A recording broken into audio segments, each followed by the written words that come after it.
isang napakalaking good news mga kaibigan dahil ang pinakamayamang pamilya na mga monarchs sa buong mundo na nagkakahalaga ang kanilang net worth ng trillions of dollars ay babayaran ang utang sa Pilipinas. Paano sila nagkaroon ng utang sa Pilipinas? At isa nga itong napakalaking good news dahil maaga itong pamasko para sa ating mga Pilipino. Atin itong pag-usapan mga kaibigan.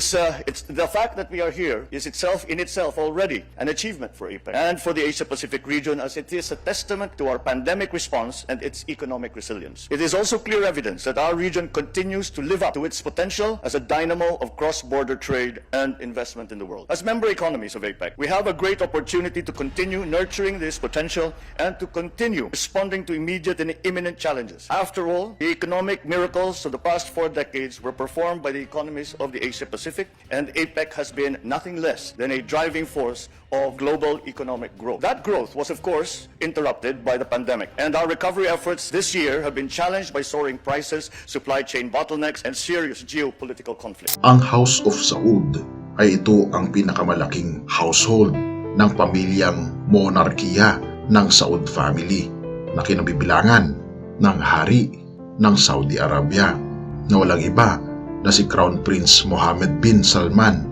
At isa nga itong napakalaking good news para sa ating mga Pilipino mga kaibigan dahil ang pinakamayamang pamilya na mga monarkiya sa buong mundo na nagkakahalaga ng trillions of dollars ang kanilang net worth na nire-representa ni Saudi Crown Prince Mohammed bin Salman ay babayaran na ang utang ito sa mga Pilipino. Ano kaya ang nagudyat sa Crown Prince na bayaran ang utang nito?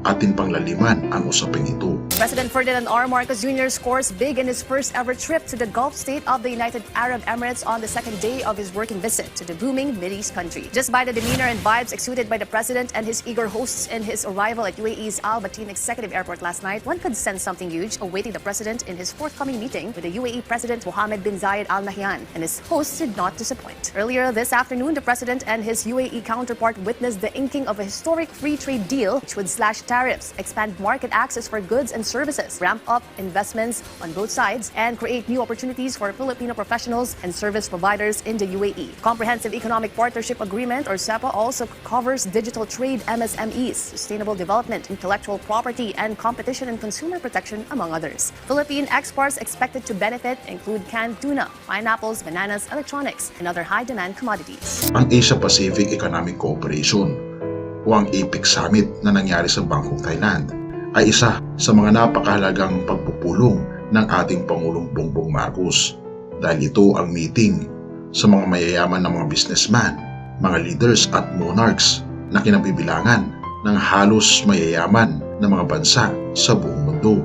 At isang napakalaking good news mga kaibigan dahil nangako si Saudi Crown Prince Mohammed bin Salman kay Pangulong Ferdinand R. Marcos Jr. na babayaran ng Kingdom of Saudi Arabia ang nasabing utang sa mahigit 10,000 na mga OFWs. The palace previously said Marcos is set to sign 2 major bilateral agreements between the Philippines and the UAE. These include the Comprehensive Economic Partnership Agreement and a Memorandum of Understanding on Defense Cooperation. Comprehensive Economic Partnership Agreement aims to expand market access. Malacanang said it will be the first free trade agreement between the Philippines and the UAE. Meanwhile, the Defense Cooperation Memorandum is expected to strengthen the Philippines' defense technologies. Marcos is also scheduled to hold business meetings and engage with members of the Filipino community during his visit. Ngunit bago natin ipagpatuloy mga kaibigan ang topikong ito, atin munang talakayin ang bansang Saudi Arabia. Ano nga ba ang meron sa bansang ito at bakit napaka-espesyal na mga Pinoy sa bansang Saudi Arabia? Ang Saudi Arabia ay ang bansang pinakamalaking bansa sa buong Asya.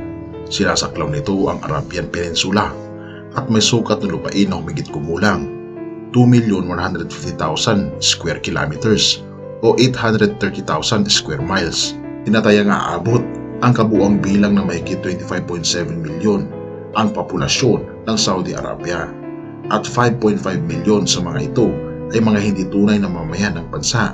Alam niyo ba na ito din ang pinakamalaking supplier ng langis sa buong daigdig na halos 90% ng kalakal na iniluluwas sa bansang ito ay langis at 75% ng kita ay napupunta sa pamahalaan ng Saudi. Napakalaki ng tungkulin ng langis sa buong mundo dahil ito ang nagpapagalaw sa mga makina at pabrika at higit sa lahat sa ekonomiya ng iba't ibang bansa. At ito ang ginagamit ng Saudi Arabia upang mapalago ang kanilang bansa at tinatayang sila ang isa sa mga pinakamayaman na bansa dito sa Asia. Ngunit hindi lamang ito ang makikita natin sa Saudi Arabia dahil napakarami ring magagandang mga tourist spots ang matatagpuan dito na talagang mapapawaw ka talaga sa mga ganda ng tanawin sa lugar na ito. At kung atin itong titignan sa mga litrato ay makikita natin na napakaganda pala talaga ng lugar na ito. Well, we can see that many of the member economies have expressed that they have reopened their countries to the world as they've been heavily affected by the COVID-19 pandemic. So APEC Summit is actually an opportunity for every single world leader who is attending the summit this year so that they can actually discuss how they can move forward together as a region towards sustainable economic growth. And this is also the main theme of APEC Summit this year in Bangkok as well. Nitong nakaraang mga araw lang ay mayroong 6 na nakatakdang bilateral meeting ang ating Pangulong Bongbong Marcos sa sideline ng APEC Summit. Sa naganap na APEC Summit ay sinulong ng ating Pangulong Bongbong Marcos ang kapakanan ng maliliit na negosyo, mga Filipino workers at usapin sa food at energy security. Ito ang pinaka-prioridad na isinusulong ng ating Pangulong Bongbong Marcos sa Asia-Pacific Cooperation o APEC Economic Leaders Meeting na nangyari sa Bangkok, Thailand mula noong November 16 to 19. At tinalakay din dito ang hamon sa pagbangon ng mga bansa mula sa pandemya na dulot ng COVID-19. It's the fact that we are here is in itself already an achievement for APEC and for the Asia-Pacific region, as it is a testament to our pandemic response and its economic resilience. It is also clear evidence that our region continues to live up to its potential as a dynamo of cross-border trade and investment in the world. As member economies of APEC, we have a great opportunity to continue nurturing this potential and to continue responding to immediate and imminent challenges. After all, the economic miracles of the past 4 decades were performed by the economies of the Asia-Pacific, and APEC has been nothing less than a driving force of global economic growth. That growth was, of course, interrupted by the pandemic, and our recovery efforts this year have been challenged by soaring prices, supply chain bottlenecks, and serious geopolitical conflict. Isa pa sa talaga namang nakakatuwang balita dahil minamaximize ng ating Pangulong Bongbong Marcos ang kanyang oras sa pakikipag-bilateral meeting sa mga leaders upang makausap ang mga leader ng bansa ng masinsinan at mausisang mapag-usapan ang mga bagay upang mapalago ang kapwa bansa at kanila ring pinag-usapan ang pagpapayaman ng ekonomiya, ganoon na rin ang pagtulong sa mga business sectors sa kanilang mga bansa. Ang bilateral meeting ay hindi lang para sa usaping pang-ekonomiya, kundi kabilang na rin dito ang pag-aayos ng mga sigalot ng mga bansa. Naayos nito sa pamagitan ng bilateral meeting, naayos ang hidwaan ng dalawang bansa.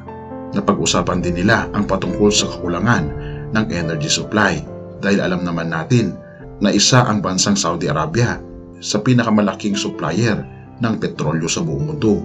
At alam nyo ba na ang bansang ito ang tumutulong sa ating mga Pilipino noong 70s at 80s?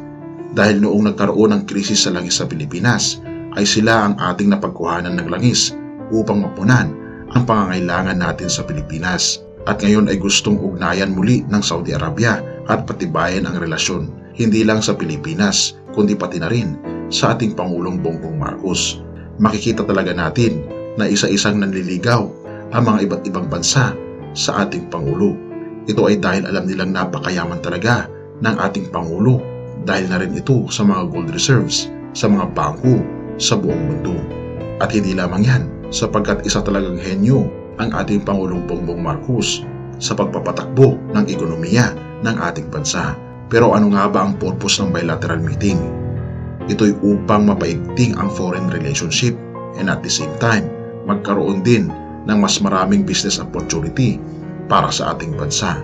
Katulad na lamang nitong nakaraang araw, dumalo ang ating Pangulong Bongbong Marcos sa ASEAN Summit na ginanap sa bansang Cambodia at inireport agad nito ang magandang balita na nangyari sa ASEAN Summit.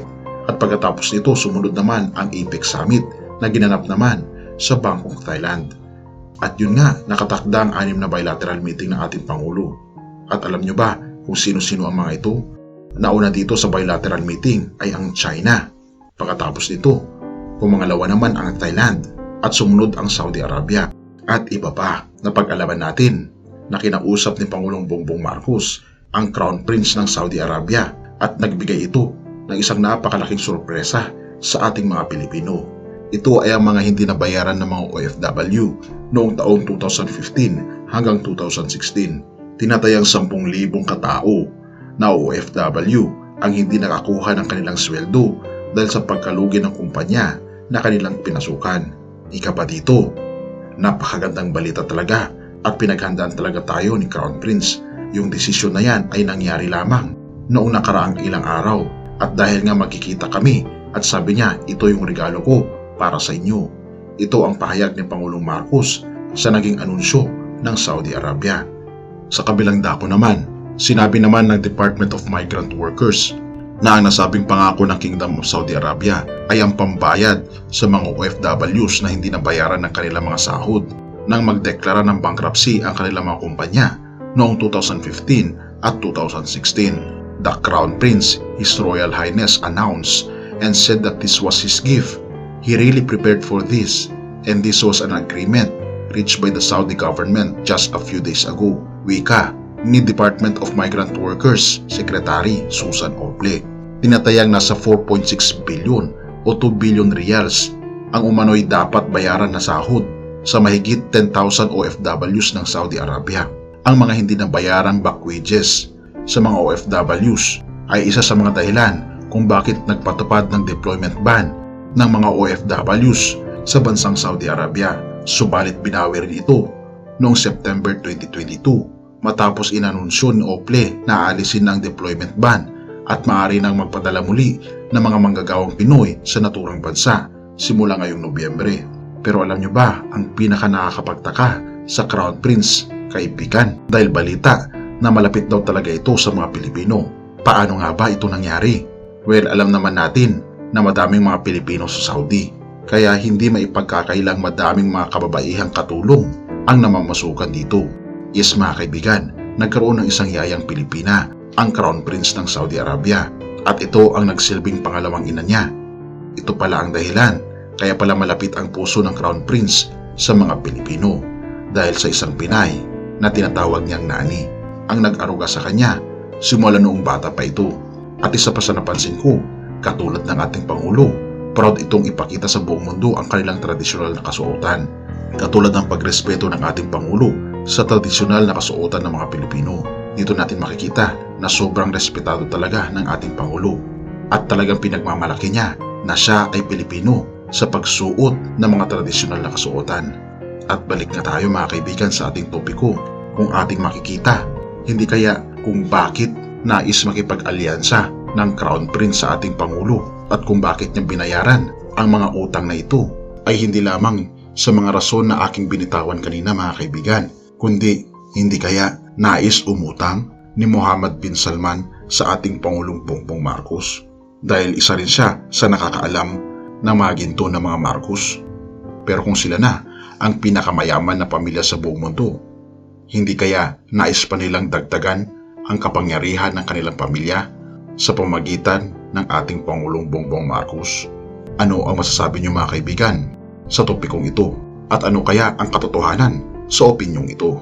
I-comment mo naman sa ibaba ang iyong saloobin mga kaibigan para malaman ko rin ang iyong kuro-kuro. Colossus 2 verse 13 to 15. Noong una, itinuring kayong mga patay ng Diyos dahil sa mga kasalanan ninyo.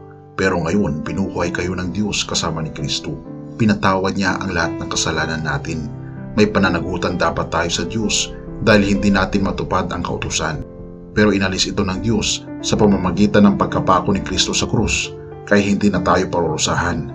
Doon din sa krus, nilupig ng Diyos ang mga espiritong namumuno at may kapangyarihan at ipinakita sa lahat na ang mga ito ay bihag na niya. Tunay nga mga kaibigan na ang ating Panginoon ay binayaran niya ang pagkakautang natin dahil tayo ay sobrang makasalanan. Ipinanganak na tayong makasalanan nang dahil na rin sa resulta ng kasalanan na nanaig sa ating mga pagkatao. Kaya naman mga kaibigan, tayo ay mamuhay sang-ayon sa ating Panginoon at mahalin natin siya. Isuko natin ang ating buong buhay sa Kanya sapagkat siya ang nagbigay sa atin ng pangalawang pagkakataon upang sa ganun manahin natin ang buhay na walang hanggan. Purihin ang Diyos sa Kanyang ginawa sa atin at dahil sa Kanyang walang hanggang pag-ibig ay binayaran niya ang ating mga kasalanan. Kaya nga naman may utang na loob tayo sa ating Panginoon na ating isuko ang ating buong puso, ang ating buong buhay sa Kanya mula ngayon at magpakailanman. Purihin ang Diyos at salamat kaibigan sa iyong panonood. Bago natin ipagpatuloy kaibigan, siya nga pala ang Great Controversy na isa sa mga pinaka-kontrobersyal na libro dahil tumutukoy ito sa mga propesiya sa libro ng Daniel at Revelation na nagaganap na sa panahon natin ngayon bago ang pagdating ng ating Panginoong Diyos ay pinamimigay na namin ng libre sa pamamagitan ng PDF. At ito ay nasa limited lamang na panahon kaya i-click mo sa description sa baba upang ma-avail mo kaibigan ang napaka-importanteng libro ito na magbubukas sa iyo sa mas maliwanag mong hinaharap. Purihin ang ating Panginoong Diyos at tayo magpatuloy.